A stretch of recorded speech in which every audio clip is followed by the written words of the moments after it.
Assalamualaikum warahmatullahi wabarakatuh. Perkenalkan, nama saya Mafrek Waldan Adam Putra dengan NIM 205006020111043. Pada kesempatan kali ini, saya akan menjelaskan tentang pertanyaan yang diajukan oleh dosen saya dengan mata kuliah teknik tenaga listrik, yaitu Prof. Rudi Sunoko. Nah, pada nomor 1, apa yang dimaksud dengan arus listrik? Jadi arus listrik itu secara sederhananya aliran yang muncul akibat adanya muatan elektron yang mengalir dari titik satu ke titik yang lainnya dalam satuan waktu. Nah, terus apa hubungannya antara arus listrik dengan muatan listrik?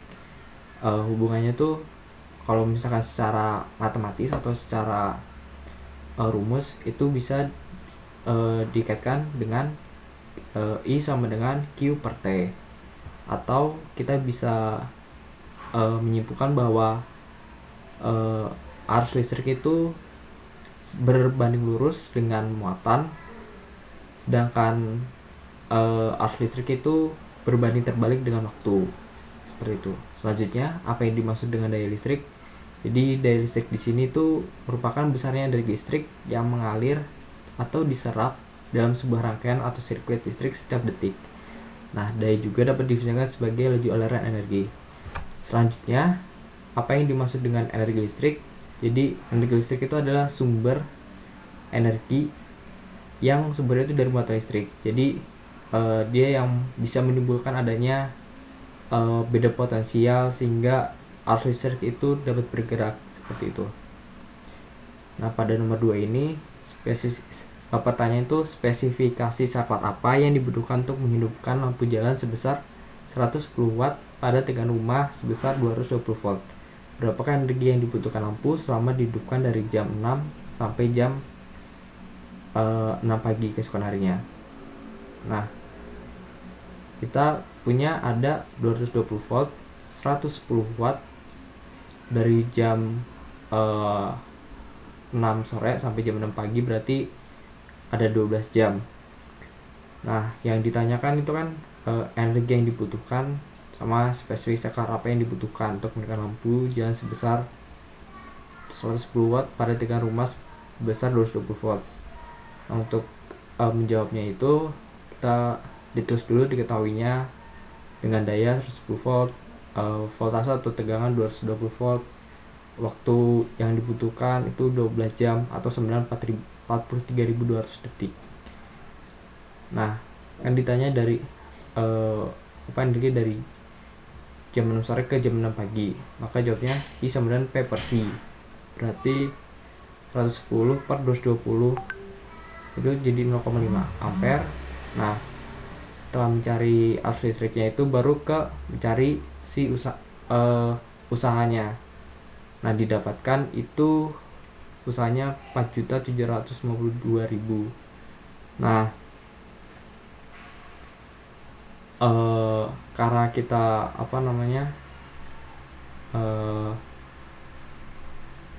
dari detik tadi itu ke jam, makanya ini tuh nanti dibagi dengan 3.600.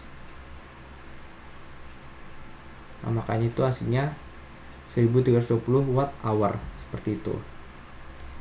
Jadi ini dalam 1 jam dia dapat 1320. Nah, pada soal nomor 3 ini jelaskan mengenai arus arah, arus bolak-balik, isolator dan konduktor. Nah, arus arah itu atau kita biasa disebut dengan direct current itu biasa sebuah bentuk arus atau tegangan yang mengalir pada rangkaian listrik dalam satu arah saja.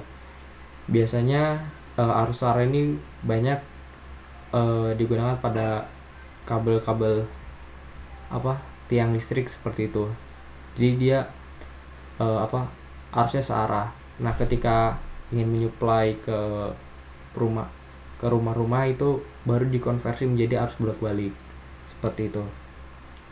Nah, jadi arus bolak-balik itu adalah arus listrik yang nilainya berubah terhadap satu waktu. Nah, kalau isolator itu adalah bahan yang tidak bisa atau sulit melakukan perpindahan muatan listrik. Kalau konduktor itu atau pengantar listrik adalah suatu material yang menghantarkan arus listrik, seperti itu. Nomor 4, jika sebuah pengantar berupa kawat dibentuk menjadi kumparan di luar arus listrik, berapakah besar gaya gerak magnet dalam kurung F yang terjadi di kisaran kawat? Nah, dijawab, di kisaran pengantar kawat yang dilahirkan arus listrik terhadap medan magnet. Besarnya medan magnet tergantung besarnya arus listrik. Semakin besar arus listrik, semakin besar medan magnet. Demikian sebaliknya.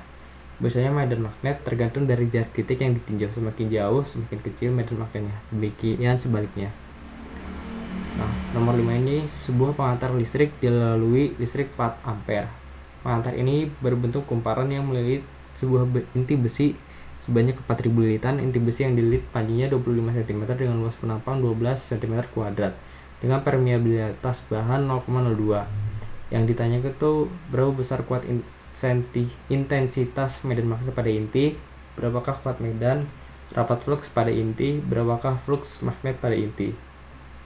Jawab, terus diketahuinya ada N-nya itu jumlah lilitan, terus I-nya ampere, L-nya itu panjang kawat, A-nya itu merupakan luas dari diameter si kawatnya itu ada 0,012 meter kuadrat, dan mu-nya ini merupakan tadi permeabilitas bahannya. Yang ditanya itu besar intensitas, kuat medan magnet, sama jumlah flux.